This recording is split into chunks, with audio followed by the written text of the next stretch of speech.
I would just like to make a short video as a response to Haiti being removed from the African Union, right?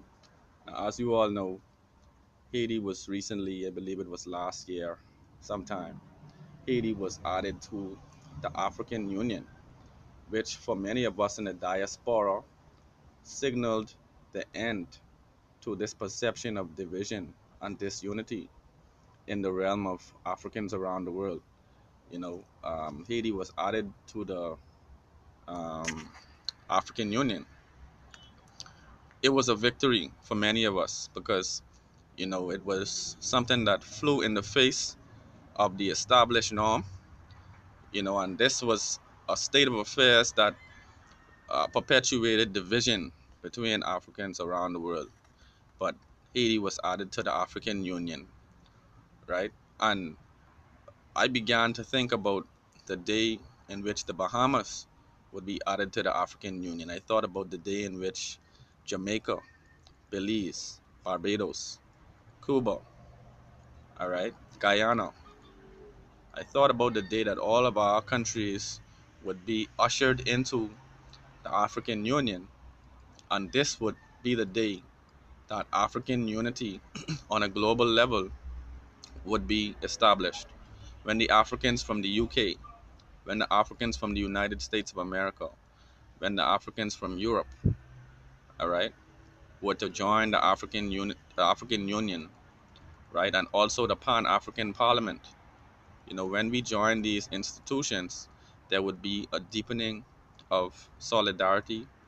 Um, there would be a deepening of democracy in which more voices would be heard, more effort can be added to the African continent. If you consider it, the World Trade Organization and other trade agreements that are coming on stream are steadily destabilizing the states in the Caribbean, and basically they speak these moves speak of a day in which countries in this region will be toppled by foreign competition, right? Well, my people, Haiti was removed from the African Union recently by the African Union, and this decision is almost like saying that Haitians are not Africans. And if you say Haitians are not Africans, then by extension, you will be saying that Bahamians are not Africans. All of us whose ancestors were killed and abused and enslaved, you would tell us that our Africans, our ancestors who came from Africa, who came from the Congo, who came from Kenya, who came from Ethiopia, okay? You will be telling us that we are not in a state of solidarity with you by doing this.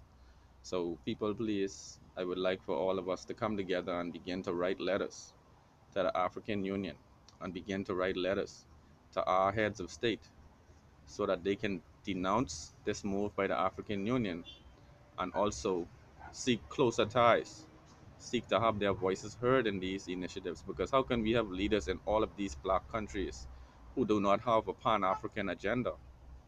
And this part and the idea of a pan African agenda is not some militant, it's not a state of militancy, it's not a state of violent revolution.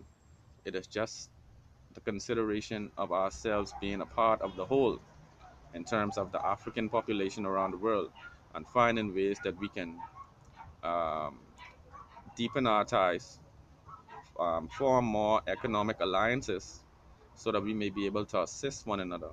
And if we find that we would come to this arrangement, we will be fully independent of a need to rely on foreign aid and even foreign trade.